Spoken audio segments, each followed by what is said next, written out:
Olá, bem-vindos a mais uma conversa aqui no nosso espaço. Hoje a gente mergulha num clássico, um livro que atravessa gerações com lições financeiras, sabe? É verdade. Vamos falar de O Homem Mais Rico da Babilônia, do George S. Clason. Exato.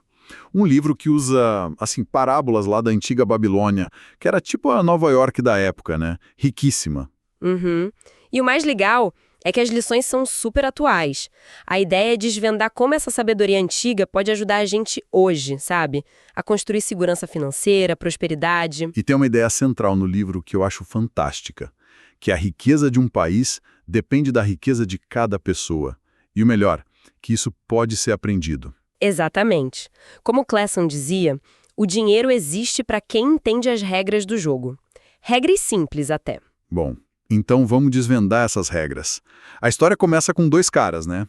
O Bansir, que fazia carruagens, e o Kobe, músico. Isso. Os dois trabalhavam pra caramba, mas viviam apertados. E isso na Babilônia, cheia de ouro por todo lado. E aí cai a ficha deles, né? Eles percebem que nunca foram atrás da riqueza de verdade, nem do conhecimento para conseguir ela. Só ficavam esperando, tipo... Esperando acontecer. E essa virada de chave é crucial. É quando eles saem daquela coisa passiva, sabe? E decidem buscar ativamente. A pergunta deles é, por que não a gente? Pô, essa pergunta muda tudo. Muda. Porque aí eles decidem ir atrás do Árcade, o cara mais rico da cidade, para aprender. É reconhecer, ok, minha situação é essa, mas não precisa ser para sempre, eu posso aprender. Total. E a história do próprio Árcade mostra isso, né? Ele não nasceu em berço de ouro, nada disso. Não mesmo. Ele sacou cedo que dinheiro abria portas, dava mais liberdade. Aí ele decidiu que ia investir tempo e estudo nisso. Foi uma escolha consciente. E teve aquele momento decisivo com o Algamish, o emprestador de dinheiro. Ah, sim. O Arcade era escriba, né? E o Algamish propôs uma troca. Arcade trabalhava a noite inteira gravando umas leis em tabuinhas de argila. Trabalho duro, hein? Pesado. E o pagamento? Sabedoria financeira. Conhecimento em troca de esforço. Uma lição por si só, né? Com certeza. E qual foi a grande sacada que o Algamish passou? A base de tudo, o que ele chamou de o caminho para a riqueza. A frase foi: decidi que conservaria comigo uma parte de tudo que ganhasse. O famoso pague-se primeiro. Guardar uma parte antes de qualquer coisa. Exatamente. No mínimo 1/10. 10% de tudo que entra. Antes das contas, antes de tudo. É seu, para investir. E ele usou umas metáforas bem legais para explicar isso, né? Das moedas como escravos. Sim. Cada moeda guardada é tipo um escravo que trabalha para você, gerando mais dinheiro. E os lucros são os filhos desses escravos que também começam a trabalhar. É a mágica dos juros compostos explicada de um jeito, genial. Faz todo sentido visualizar assim. Mas o Arcade não saiu acertando tudo de cara, né? Teve uns tropeços feios. Teve, sim, e isso é importante. Mostra que é um processo. O primeiro erro grande foi confiar as economias dele num oleiro, o Asmur, para comprar joias. Só que o oleiro não entendia nada de joia, certo? Nada. Resultado, foi enganado, comprou um monte de vidro achando que era pedra preciosa. Perdeu tudo. O dinheiro inicial foi pro ralo. Que lição dura, buscar conselho com quem entende do riscado. Exato. Como dizia o Algamish, não se pede conselho sobre joias ao fabricante de tijolos, né? Proteger o seu capital no início é fundamental. É mais do que correr atrás de lucro rápido sem saber o que está fazendo. E depois ele cometeu outro erro, né? De gastar os lucros. Isso. Começou a ganhar um dinheirinho com os investimentos seguintes e torrou tudo em prazeres, roupas, banquetes. O Algamish deu uma bronca nele, né? Falou que ele estava comendo os filhos das economias. Exatamente. Uma imagem forte para mostrar a importância de reinvestir, deixar o dinheiro gerar mais dinheiro. Os juros compostos só funcionam se você não interromper o ciclo. Então ele só começou a prosperar de verdade quando aprendeu a controlar os gastos, buscar conselho, certo? Tipo com Agar, que fazia escudos e entendia de empréstimos seguros. Exatamente. E principalmente a reinvestir o que ganhava. Aí a coisa deslanchou. Mostra que não é sorte, é método, disciplina. O Arcade fala muito em força de vontade, né? No sentido de ter um propósito firme. Isso, de cumprir o que você se propõe a fazer. Como guardar aqueles 10% todo mês, faça chuva ou faça sol. E ele deixa claro, a oportunidade geralmente aparece para quem está preparado, com conhecimento e algum recurso guardado. Faz sentido. E essa sabedoria toda do Arcade chamou a atenção até do rei Sargon.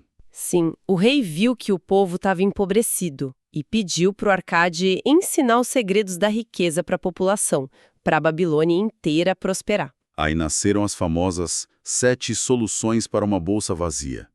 Ele ensinou para um grupo de 100 pessoas. Essas 7 soluções são o guia prático do livro. A primeira a gente já falou. Comece a fazer seu dinheiro crescer. Guardar no mínimo 1/10. É o alicerce. Parece básico, mas é o primeiro passo.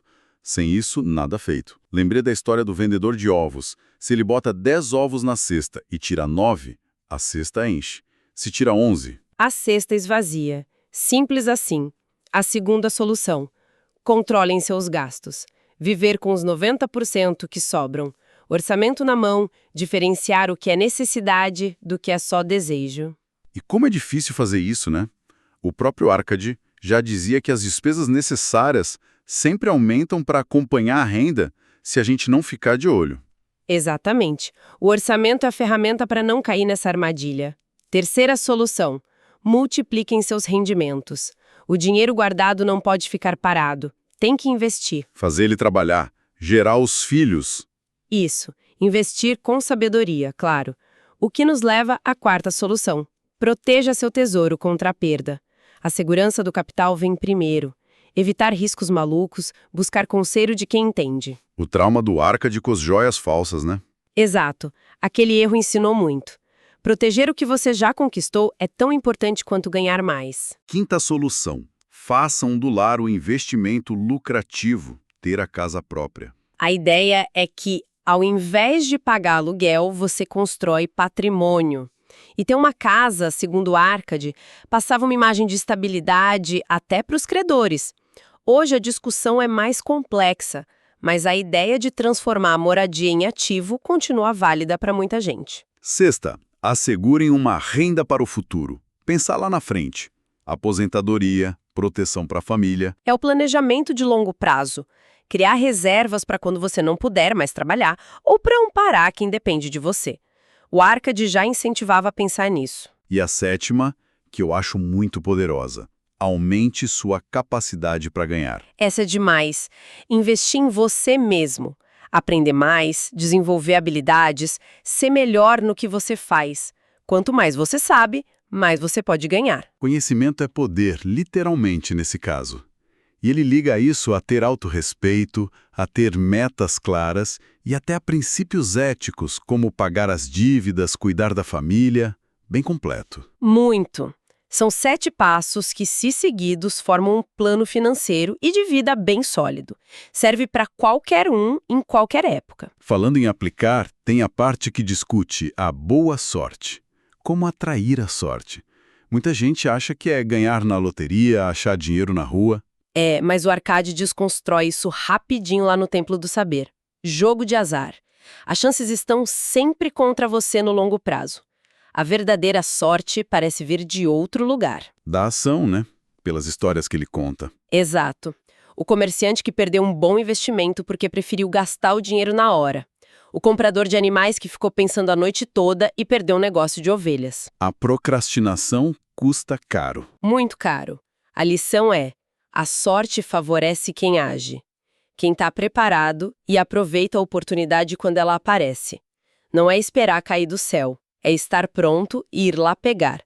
Os homens de ação são favorecidos pela deusa da boa sorte. Faz todo sentido. Total. E essa ideia de agir com base em princípios está bem clara nas 5 leis de ouro, contada na história do Nomacir, o filho do Arcade. Ah, essa história é ótima. O Nomacir recebe uma grana do pai e uma tabuinha, com 5 leis. O desafio era provar que ele conseguia se virar e prosperar em 10 anos. E ele começa como? Fazendo tudo errado. Tudo errado. Perde dinheiro em uma aposta de corrida de cavalos, entra numa sociedade furada com um cara sem experiência, Aprende do jeito mais difícil sobre os perigos do dinheiro fácil e das más companhias. E o que vira o jogo para ele? A tabuinha. Quando ele tá na pior, lembra das leis que o pai deu e decide seguir à risca. Quais são essas 5 leis mesmo? São um resumo perfeito de prudência. Primeira, guarde pelo menos 1/10. Segunda, invista esse dinheiro para ele render. Terceira, busque conselho de gente sábia e experiente. Essencial. Quarta, não invista em negócios que você não conhece ou que os especialistas não aprovam. E quinta, fuja de promessas de ganhos impossíveis, de golpistas e de confiar só na sua própria vontade ou inexperiência. Seguindo isso, o Nomacir dá a volta por cima. E como? Não só recupera o que perdeu, como constrói a própria fortuna. A lição é clara. A sabedoria das leis vale mais que o dinheiro em si, porque te ensina a conseguir e multiplicar esse dinheiro. É um mapa para não cair nas armadilhas, né? Exatamente. Um guia muito prático. Tem outra história que eu acho muito boa para entender risco e cuidado, que é a do emprestador de dinheiro da Babilônia, o Rodan, que fazia lanças. Ah, sim. Ele recebe 50 moedas de ouro do rei e fica na dúvida se empresta para o cunhado, que não tinha experiência nenhuma em negócios. Aí ele vai pedir conselho para o Maton, o emprestador. E as lições do Maton são ótimas, né? São sensacionais para qualquer pessoa que pense em investir ou emprestar. Ele conta a parábola do cavalo e do asno, para mostrar que ajudar é bom, mas não dá para carregar o fardo do outro nas costas sem critério. Faz sentido. E ele detalha como avalia um empréstimo. Primeiro, a segurança do dinheiro, se tem como recuperar. Segundo, a capacidade de quem pede emprestado de pagar de volta, seja com bens ou com trabalho. Terceiro, a reputação da pessoa. E quarto, qual o objetivo do empréstimo. Emoção fica de fora. O conselho para o Rodan foi direto, então. Sim, não empresta para o cunhado sem um plano claro e alguma garantia. Se o plano parecer bom, talvez testar com uma quantia pequena primeiro. A filosofia do Maton é proteger o capital acima de tudo. Exato. É melhor uma pequena cautela do que um grande remorso. Buscar retorno seguro é mais inteligente do que arriscar tudo por um ganho talvez maior, mas incerto. Vale para emprestar, vale para investir. O livro usa também a imagem das muralhas da Babilônia de um jeito bem simbólico. Usa sim. Na cena do cerco, quando tá todo mundo apavorado, um velho guarda tranquiliza o pessoal, confiando na força das muralhas. E qual a ligação disso com finanças? As muralhas representam a nossa necessidade básica de proteção. Hoje, essa proteção financeira vem de outras formas. Ter uma reserva de emergência, bons seguros, investimentos sólidos, são as nossas muralhas contra os imprevistos, as tragédias inesperadas da vida, é construir resiliência. Entendi. E falando em superar dificuldades, a história do Dabacir, o comerciante de camelos, é uma das mais impactantes para mim. Ele foi escravo, né? Foi. E a história dele é um alerta e uma inspiração. Ele se endividou por gastar demais, sem controle. Aí fugiu, virou bandido, acabou capturado e vendido como escravo na Síria. Fundo do poço. Mas teve uma virada, né? Com a Cira, a esposa do mestre dele. Isso, foi fundamental. A Cira confrontou ele. Disse uma coisa poderosa, que ele podia ter o corpo escravizado, mas a questão era se ele tinha a alma de um homem livre ou a alma de um escravo. E ter alma de homem livre significava encarar os problemas de frente. As dívidas, por exemplo, eram inimigos a serem enfrentados, não fugidos. Fugir só destrói o respeito próprio. Nossa, que forte isso. Muito. Isso deu a força para ele fugir da escravidão física. Mas foi sozinho, no deserto, quase morrendo, que ele tomou a decisão interna. Ia voltar para a Babilônia, encarar os credores e reconstruir a vida. Aquela frase, onde há determinação, o caminho pode ser encontrado. E ele conseguiu. Conseguiu, voltou, conversou com todo mundo a quem devia, mostrou que queria pagar, conseguiu a ajuda do Maton, usou a habilidade que tinha com camelos, trabalhou como nunca e pagou cada centavo. Recuperou a honra, o respeito, uma lição incrível sobre responsabilidade financeira ser libertadora. E o mais legal é que o plano que ele usou para pagar as dívidas foi encontrado em tabuinhas de argila de verdade. Não é incrível? O plano 10-70-20. 10% para ele, para poupar, a lição do Arcade, 70% para viver, controlando os gastos, e 20% para pagar as dívidas, dividido entre os credores. E funcionou. As tabuinhas mostram ele pagando tudo, as economias crescendo. Mostra que ter um método e disciplina funciona. É uma luz para quem está endividado e acha que não tem saída. Tem sim. E o livro ainda reforça que esse método é universal, né? Com a história do professor inglês que testou. Exatamente. Funciona na Babilônia antiga, funciona hoje. Os princípios são os mesmos. Para fechar as histórias, tem a do Shahunadá, o homem mais sortudo da Babilônia. Que na verdade não era sorte, né? Ele conta para o Adangula, o neto do antigo sócio dele, que tudo que conquistou veio do trabalho duro e da iniciativa. O Adangula não gostava de trabalhar, achava que era coisa de escravo. Pois é, e o Shahunadá revela que ele mesmo foi escravo e que aprendeu com outro escravo, o Megido, o valor do trabalho bem feito, que o trabalho é um amigo, traz dignidade, aprendizado e não só dinheiro. E a jornada dele foi cheia de altos e baixos, mas sempre trabalhando, né? Como padeiro, depois vendendo uns bolinhos por conta própria, aí fez sociedade com o Aradigula, que também tinha sido escravo. Exato. Teve revés, foi vendido de novo, quase morreu no canal, mas foi resgatado pelo Aradigula, já livre e bem-sucedido, que o tornou sócio. A sorte foi construída com muito suor e persistência. E o Aradigula entende a mensagem. Entende. Vê que o avô não tinha um segredo mágico. Tinha era valor pelo esforço.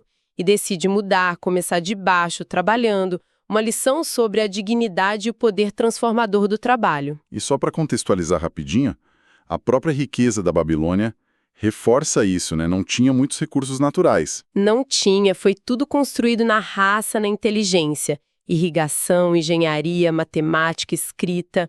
Eles criaram valor com conhecimento e esforço. As ideias do livro vêm dessa cultura. Bom, então, resumindo o que a gente conversou, os pilares dessa sabedoria da Babilônia são: guardar sempre uma parte, controlar os gastos, fazer o dinheiro trabalhar para você com investimento inteligente, proteger o que já tem, buscar sempre aprender mais, melhorar suas habilidades, valorizar o trabalho. Agir, não procrastinar e encarar as responsabilidades, como as dívidas, de frente. Ufa, é bastante coisa, mas tudo muito prático, né? Muito. E o mais incrível é como esses princípios continuam atuais. A tecnologia muda, o mundo muda, mas a base para construir uma vida financeira sólida parece que segue essas mesmas leis. Qualquer um pode aprender e aplicar, basta ter disposição. Fica então a reflexão final, direto da Babilônia para nós hoje. Construir segurança financeira é como levantar uma muralha, tijolo por tijolo. Precisa de plano, precisa de constância. Qual vai ser o primeiro tijolo que a gente vai colocar nessa nossa construção hoje?